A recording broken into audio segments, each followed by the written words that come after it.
They say the office isn't personal. But it feels pretty personal when your manager replaces you with her own blood and expects you to train him, smile, and act like it's fair. That was the moment I knew something inside me had changed.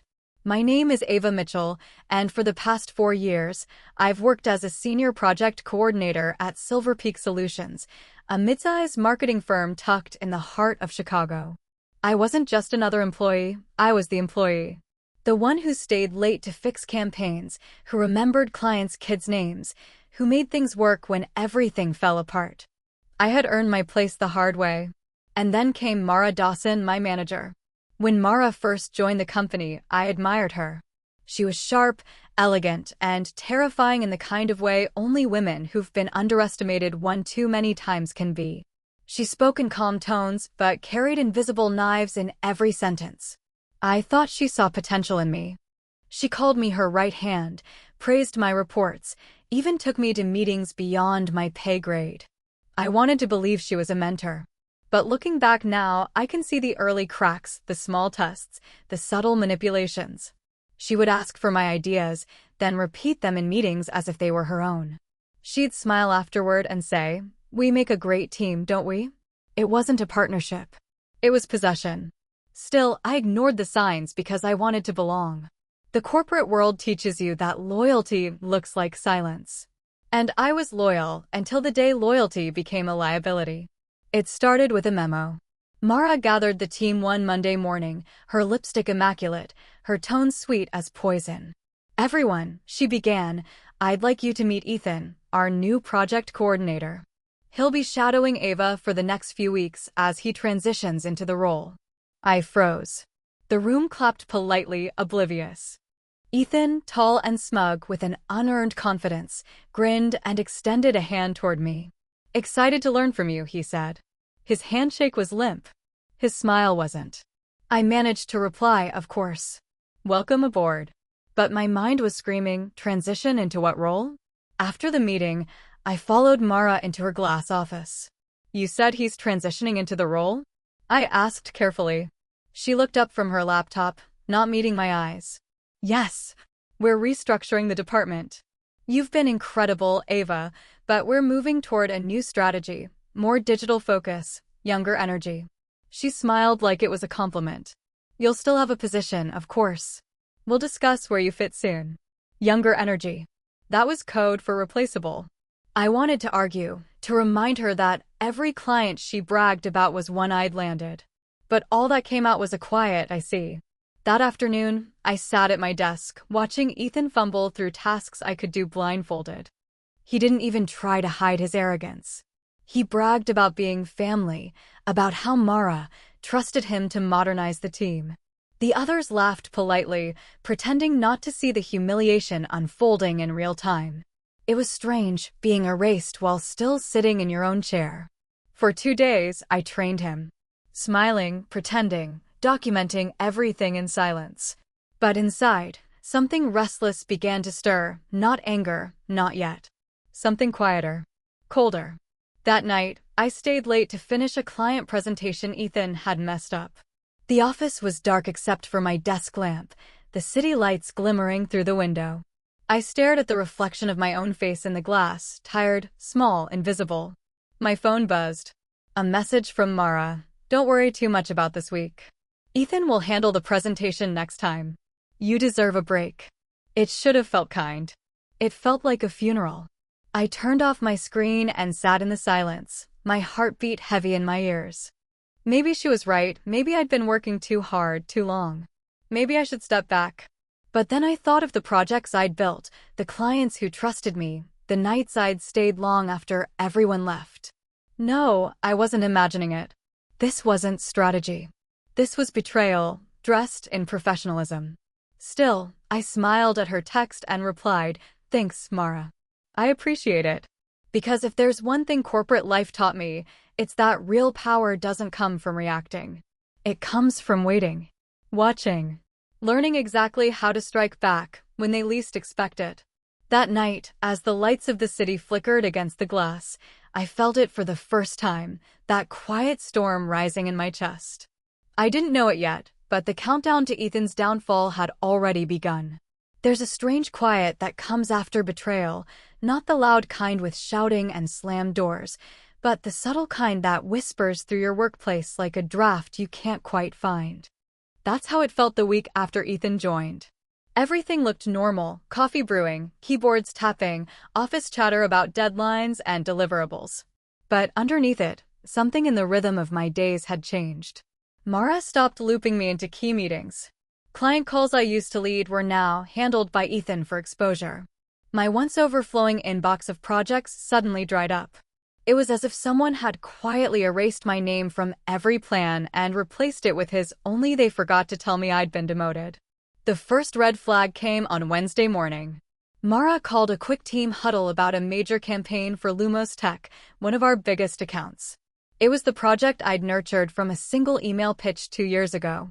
As she began outlining the new direction, I noticed something unsettling.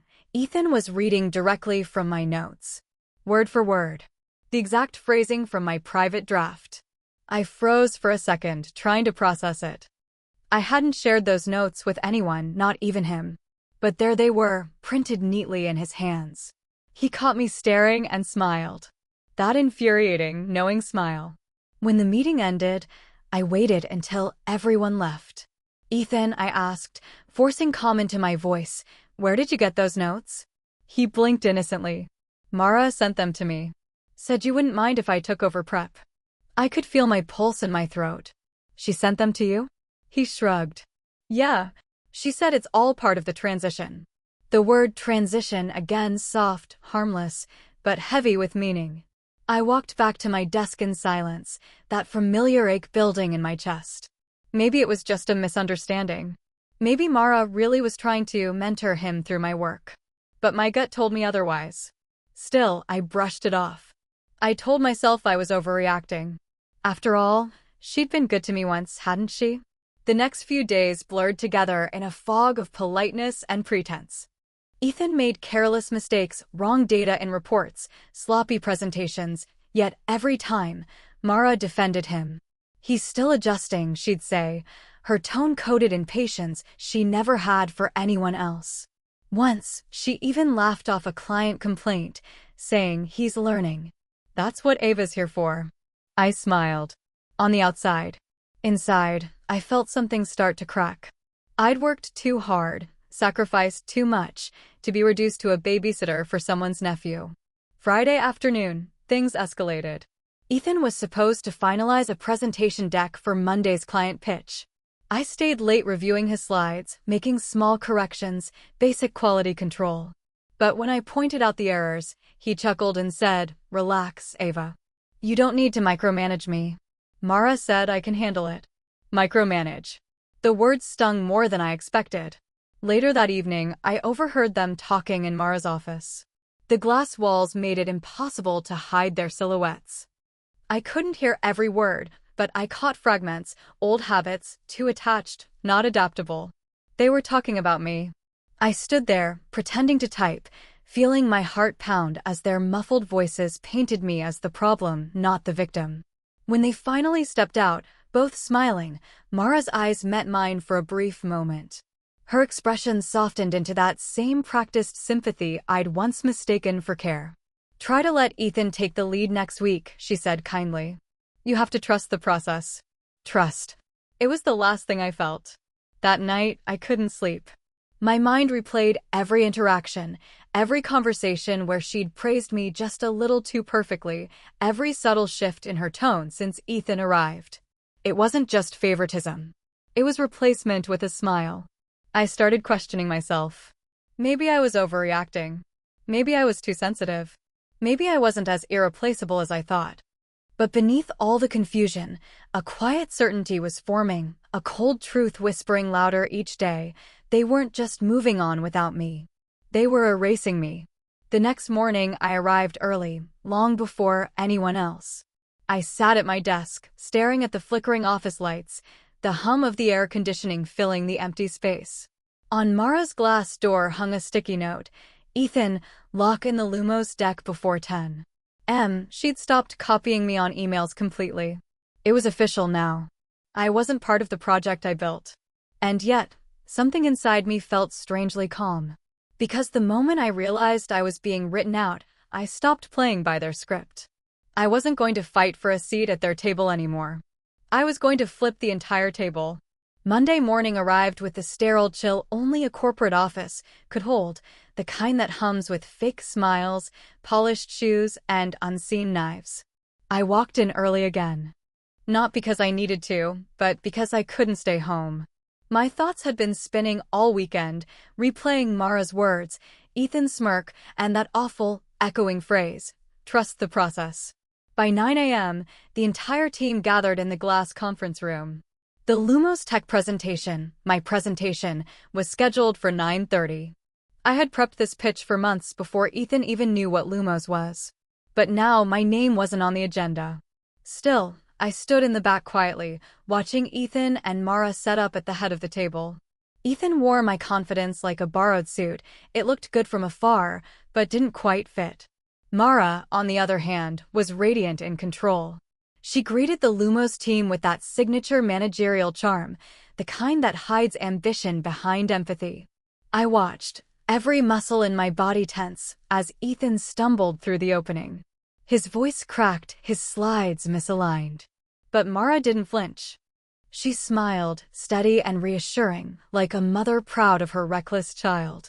Then, halfway through the pitch, something in me snapped. Ethan clicked to a slide, and there it was. My original research data. My graphics. My exact phrasing from months of late-night work. Not just reused, stolen. And at the bottom right corner, where my initials once were, it now read, "Prepared by Ethan D. Coleman, Strategic Advisor." The room blurred for a second. I couldn't breathe. It wasn't just that they'd erased me, they'd rewritten my story entirely. When the meeting ended, everyone applauded. The Lumos reps looked impressed. Mara congratulated Ethan like he'd just invented electricity. I stood still, my hands trembling under the table. After the clients left, I walked straight to Mara's office. She was still smiling, closing her laptop when she saw me.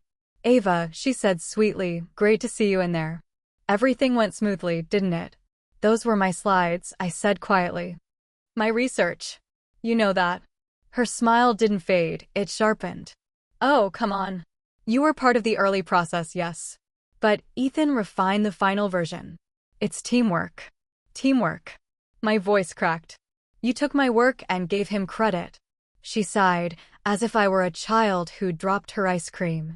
"Ava, you need to learn to share the spotlight. That's what leadership is, letting others grow." "Grow," I repeated. "By stealing." The mask slipped for half a second, just a flicker, and I saw the truth in her eyes. Cold, unapologetic ambition. Then she smiled again. "Let's not be dramatic. You've been comfortable here for a long time. Maybe it's time to let fresh energy take over." I left before I said something I'd regret. My heart was hammering, but inside that chaos, a new stillness began forming. When I reached my desk, an email notification popped up. Subject, role adjustment, effective immediately, from HR. My stomach dropped. The message was clinical, detached, and final. "Effective this week, you will transition into a supporting consultant role under Ethan Coleman for the Lumos account. This adjustment aligns with the department's leadership restructuring and mentorship goals." In short, I had been replaced. Officially. And she hadn't even had the decency to tell me herself. I sat there staring at the screen until the office emptied. The lights dimmed automatically at 7 p.m., leaving me in a half-lit room filled with betrayal and recycled air. That's when it hit me, all of it. The late nights. The loyalty. The weekends I gave up. The stress that wrecked my sleep. The faith I placed in Mara when I defended her decisions to others. And for what? To be erased by someone who shared her bloodline. Tears burned my eyes, but I didn't let them fall. I refused to give them that satisfaction, not even in an empty room. I walked over to the glass conference table, still littered with leftover printouts from the presentation. My handwriting stared back at me in the margins, ideas I'd scribbled during brainstorming sessions long before Ethan existed in this office. He had taken everything but the fingerprints of my effort. And that's when the guilt hit, hard. How did I not see it coming? The mentorship talks, the slow removal from projects, the false praise. It had been a calculated soft push toward invisibility, and I'd walked right into it, smiling, grateful, loyal. I pressed my palms against the cold glass and whispered to myself, "You were never meant to be replaced. You were meant to be erased." The pain didn't explode this time. It sank deep, calm, cutting like ice. For the first time in weeks, my heart stopped racing. Because now I saw everything clearly. Mara wasn't mentoring Ethan. She was molding him into her loyal extension, her legacy. And she underestimated me, the woman she'd built her empire on. I closed my laptop, wiped my desk clean, and looked around one last time. The office felt different now. No longer a battlefield. More like a chessboard. And I was done playing defense. I didn't need to confront her. I didn't need to shout. I just needed to plan. And when I struck back, it wouldn't be loud. It would be surgical. Precise. The kind of revenge that would make her wish she'd never underestimated me. The night I found out I'd been replaced, I didn't cry. I sat in my car in the office parking lot for almost an hour, the glow of the dashboard clock slowly counting down the minutes of my disbelief. The city lights flickered outside like they were mocking me, bright, busy, alive, while I sat still, feeling like my entire career had just collapsed in silence. But somewhere between the anger and the ache, a strange calm started to settle. Not peace, no. Something colder.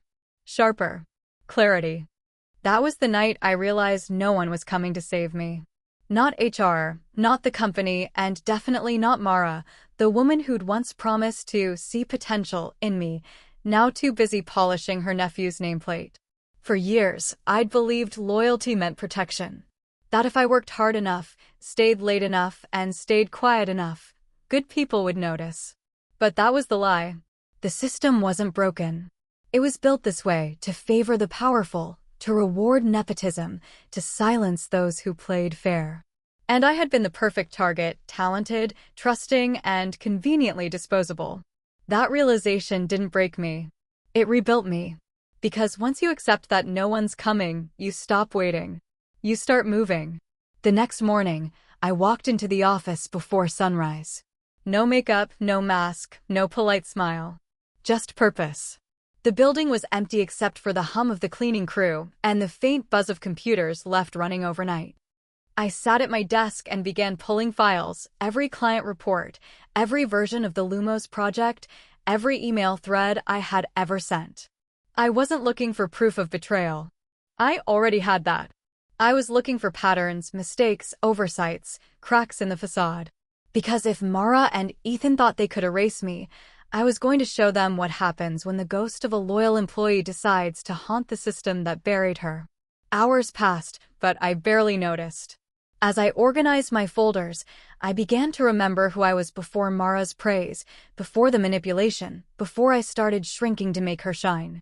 I remembered my first day at the company, how I walked in confident, ambitious, unafraid.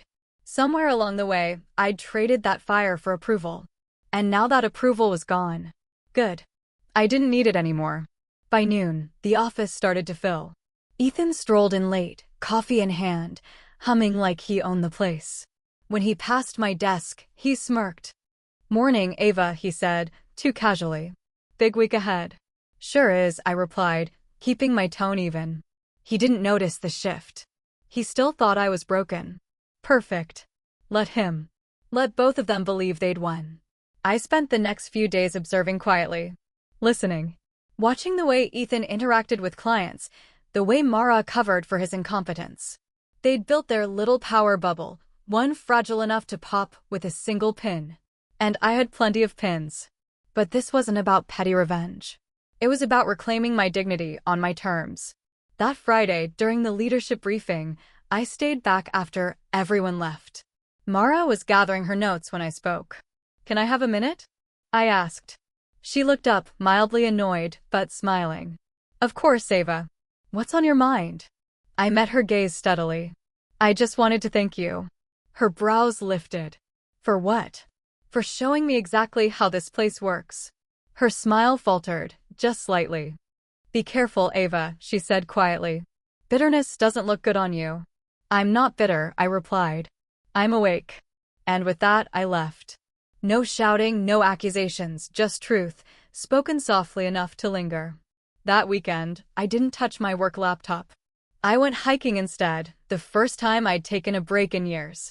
As I stood on a ridge overlooking the valley, the wind cold against my face, I felt something I hadn't felt since long before this mess started. Freedom. Not the kind you ask for. The kind you earn when you finally stop living in fear of losing things that were never truly yours. I realized that my value didn't come from the approval of my manager or the projects I led. It came from the skills, the resilience, and the integrity they couldn't take from me. And if they wanted to steal my work to climb higher, let them. Because the higher they climb on lies, the harder they fall when truth catches up. And I was going to make sure truth came fast. When I returned Monday, I wasn't the same woman who'd walked out days before. My movements were slower, deliberate. My smile was polite but unreadable. My silence, strategic. While Mara and Ethan played their little power games, I began setting the stage. I requested access to old client archives for data continuity. I scheduled quiet one-on-one chats with key contacts to ensure a smooth transition. I was rebuilding my network from the inside, allies who respected my work, people who knew the truth even if they couldn't say it aloud. And when I looked at Ethan across the boardroom table that afternoon, I didn't see the spoiled nephew who'd taken my job. I saw a pawn. And his queen, Mara, was about to lose him. Because my silence wasn't surrender anymore. It was strategy. And when I made my move, it wouldn't just shake the board. It would flip it completely. If they wanted a ghost, I decided to become a ghost with a purpose. Quiet. Invisible. Everywhere. For a week, I moved like someone who'd already lost, and everyone treated me accordingly. Polite nods, sympathetic smiles, the kind of quiet condescension that feels like pity. It was delicious camouflage. They relaxed. They assumed I'd crumble. Perfect. Step 1. Lock down the facts. I started with the Lumos folder, every version, every comment, every saved draft. My desk became a small war room, spreadsheets layered like maps, emails timestamped and color-coded, printed slides stacked in careful piles. I copied everything to an encrypted drive and hid it in a drawer no one ever opened. I archived old IM threads that showed who had actually done what and when. Metadata became my confidant, file creation dates, IP logs, last edited by tags. Technical minutiae that read like truth when arranged properly. Step 2. Make incompetence visible. Ethan's arrogance was his weakness. He had no humility about it. He assumed charm could mask a lack of skill. So I began leaving small, obvious errors in places he would touch, placeholder text in a shared slide, a deliberately mislabeled spreadsheet column, a half-finished mock-up in a folder he'd been told was his responsibility. Not sabotage. Not enough to tank a client meeting. Just enough to force him to ask for help in front of other people.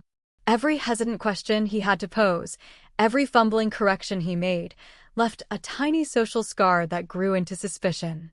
Step 3. Revive allies quietly. I reached out to people I'd neglected, a junior account manager who I'd once mentored, a former client who'd trusted me with sensitive campaign data, an old colleague now in procurement. I didn't beg. I asked for micro-favors. Can you forward me the archived invoices for Lumos? Mind confirming which deck version you received last month? People want to be helpful when asked respectfully, and former respect buys you currency. These small confirmations would later stitch into a narrative no PR person could spin away.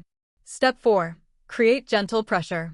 I started planting questions where they'd be overheard. A casual chat with a vendor about invoice dates, a light comment to a junior analyst about missing source files, an offhand remark at lunch about the confusion over project ownership. People connect dots faster than you expect. Rumors seeded with truth grow roots. Importantly, I never accused. I only asked. The difference kept me from looking vindictive. I merely appeared careful, meticulous, worried about continuity. Their defenses lowered further. Step 5. The legal outline. I didn't want law unless I needed it, but I prepared the skeleton of one anyway. I drafted a concise timeline of events that mapped the theft of my work, dates, emails, witnesses, versions. I didn't send it to HR. I saved it as a quiet insurance policy. The presence of that dossier shaped how I collected evidence. Every note had to be corroborated, every witness traceable. If this escalated, I wanted a path that would be clean and damning, not emotional and messy. Step 6. The emotional lever. People reveal themselves when they feel safe. So I made Ethan feel safe. I smiled at him in the hallway. I offered to help when he asked, leaning in just enough to guide him toward errors he'd made. I flattered him when appropriate, nice attempt on the deck, that layout could work with cleaner data. His ego puffed, his guard fell. He began to talk, to boast in ways that left breadcrumbs. Mara says I have fresh eyes, he'd tell a colleague. Each boast was a gift. Each brag would later read as confession. Step 7. Orchestrate the moment. Everything was leading to one tiny but public moment, not a viral meltdown, but a professional unraveling that would make staying unbearable for him. I requested a routine alignment call with Lumos under the pretense of continuity. Ethan was asked to present the timeline. Mara, of course, would be on the call. I made sure the Lumos team had access to the archived deck versions, the ones with my edits intact, and to the invoice trail I'd quietly recovered. I nudged the client contact by dropping a casual line. If you'd like the original source files for Monday, I can upload them. That was enough. All the while, I kept my face neutral. When colleagues treated me like a casualty, I accepted the role and bided my time. When Mara offered patronizing praise, I thanked her.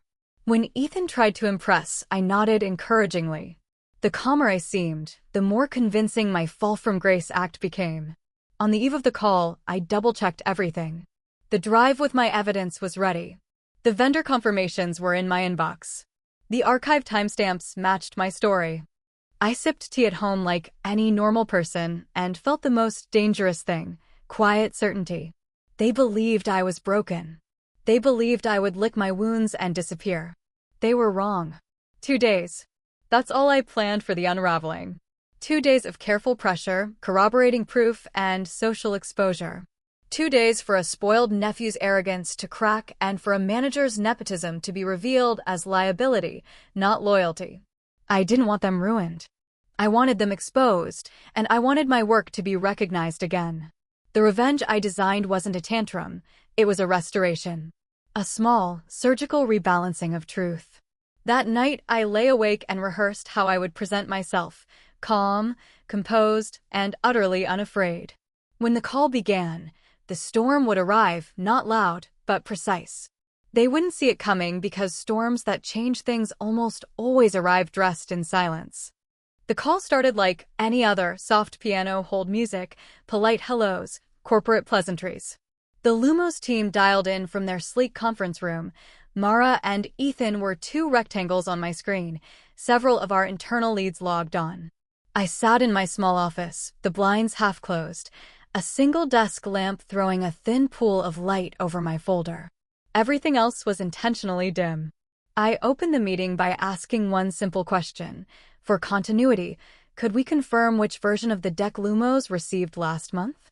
My voice was steady, neutral, the voice of someone who'd had plenty of practice hiding the cyclone within.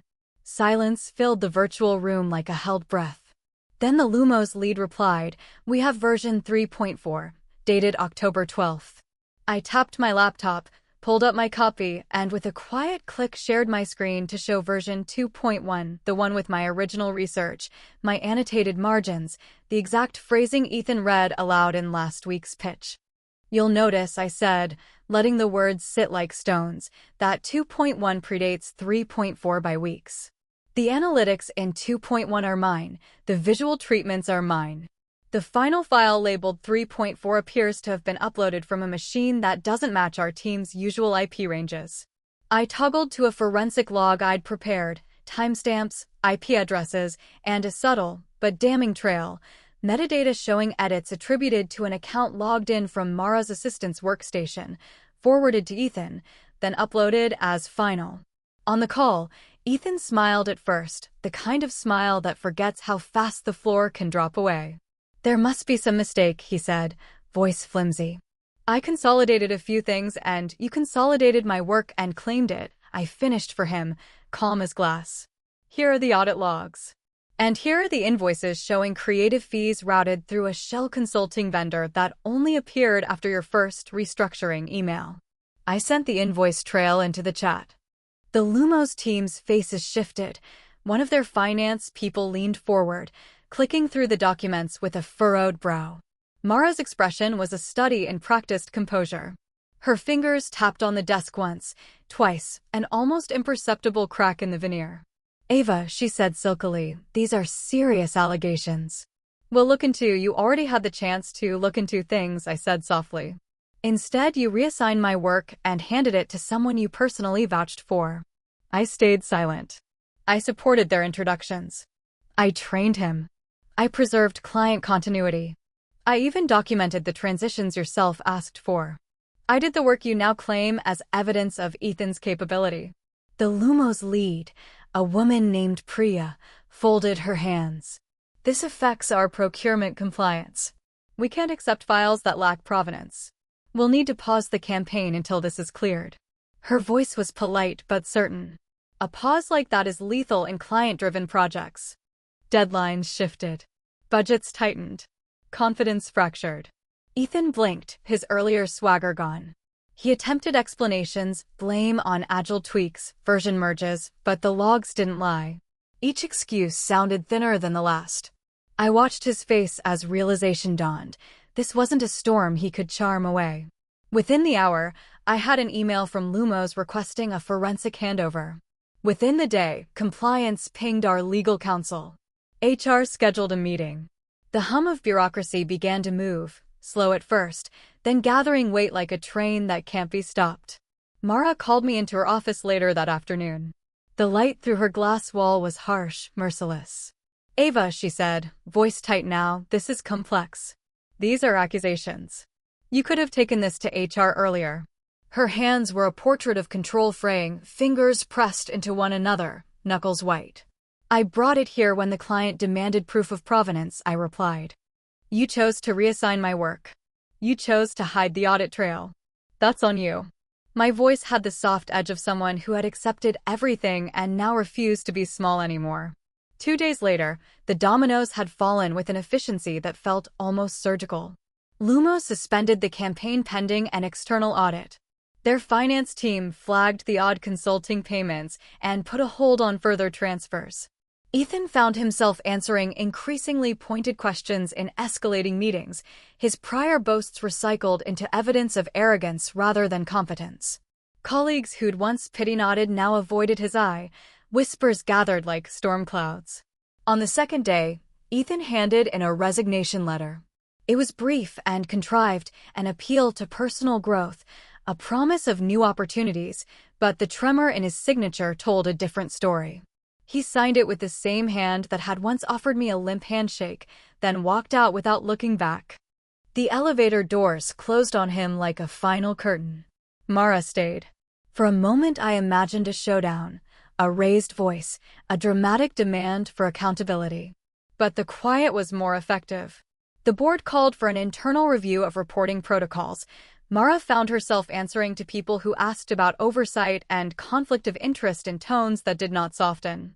Her explanations, polished for many years, now met auditors who didn't care for charm. The cost of her nepotism was not a scandalous headline. It was the slow corrosion of influence, clients leaving, trust dissolving, margin calls becoming awkward conversations. I didn't dance on anyone's ruin. I didn't gloat. When people sought my comment, I stuck to facts, timestamps, versions, and the truth laid out plainly. My composure became a mirror. The calmer I was, the more obvious their panic looked. My silence, once weaponized against me, now protected the integrity of the work I'd created. That night, as the office emptied, I walked past the conference room where Ethan had once beamed and Mara had once smiled with predatory ease. The lights hummed. The city beyond twinkled in indifferent splendor. I placed my hand on the frosted glass for a second, felt the cool, steady surface beneath my palm, and allowed myself a small, private exhale. They thought they had erased me. Instead, they erased the safety that allowed them to hide. Justice arrived not as a scream, but as paperwork, audits, and the mundane, unstoppable institutions that prefer evidence to charisma. I sat at my desk and opened a new document labeled Next Steps.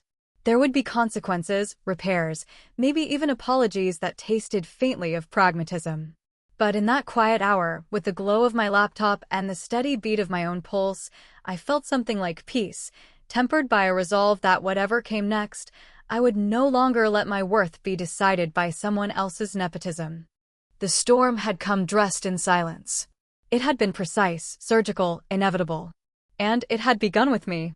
When the storm passed, the silence that followed didn't feel empty, it felt earned. The office had changed in ways small and seismic.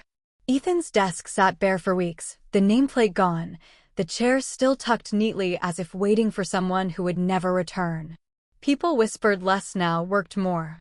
The tension that once hummed under every conversation, that mix of fear and favoritism, had lifted. Mara, though, was different. The woman who once commanded rooms with a single look now avoided eye contact altogether. Her smile had lost its polish. Her power, that delicate illusion she'd built from control and charm, had started to crack. HR didn't fire her, not immediately. But she was reassigned, stripped of her team, her influence reduced to managing projects she once considered beneath her.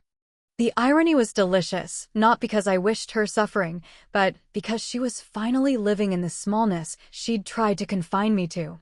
That was poetic justice in its purest form, facing your own reflection and realizing the empire you built was made of paper. For the first time in months, I felt light. I remember walking out of the building that Friday evening, the city soaked in golden hour. The glass towers that had once intimidated me now shimmered like mirrors, reflecting back not who I was then, but who I had become. Every step away from that office felt like reclaiming a piece of myself I'd let the world chip away. I wasn't angry anymore. Just awake. Revenge hadn't made me cruel, it had made me clear. When you've been betrayed like that, when someone takes your work, your dignity, and still expects your silence, it forces you to decide what kind of person you'll be in the aftermath. You can either stay bitter and small, or you can rise, measured and intentional. I chose the latter. Because the truth is, revenge wasn't about them. It was about me. About reclaiming the voice they tried to erase. About showing that quiet people aren't weak, we're just waiting for the right time to speak. A few months later, I accepted an offer from a rival firm, the same one Mara had once mocked as too small to matter. They reached out after hearing about the audit and asked if I'd lead a new innovation wing. This time, there was no glass ceiling, no patronizing smiles. Just a simple, powerful statement from the CEO: "We've heard you know how to keep your integrity intact under pressure." That line stayed with me. And it reminded me of the most important lesson betrayal teaches you. Power built on manipulation collapses, but power built on self-worth endures. One afternoon, months later, I ran into Mara in a cafe downtown. She looked tired. Her hair was shorter, her tone subdued. She smiled, the kind of smile that once could cut glass, now softer, almost human. "Ava," she said, hesitating. "You landed on your feet, I see." I smiled back, calm and certain. I learned to stand before I landed. Her gaze dropped first. She wished me luck and left, her reflection fading in the cafe window. For a second, I almost felt sorry for her, almost. Because that's the final paradox of poetic justice. By the time it arrives, you no longer need it. You've already won. That night, as I sat by my apartment window, city lights flickering against the dark, I thought about the version of me who once cried in a bathroom stall, questioning her worth because someone decided she was expendable. She didn't know then that silence could be strategy. That composure could be vengeance. That the best revenge isn't destruction, it's evolution. And maybe that's what this whole story was really about, not proving them wrong, but proving myself right. Because when they replaced me, they thought they took my power. But all they did was teach me how to use it. So if you've ever been betrayed at work, if someone stole your effort, your credit, your peace, remember this: you don't have to fight loud to win big. Some storms don't roar. Some arrive softly, dismantling everything that was built on lies, one calm, deliberate truth at a time. Tell me, have you ever faced betrayal like that? How did you rise from it? Share your story in the comments, because your voice might be the one that reminds someone else they're not alone. And if this story resonated with you, don't forget to like, share, and subscribe, because there's always power in calm revenge and strength in silence. They replaced me to feel powerful, but in doing so, they handed me the power to make them disappear.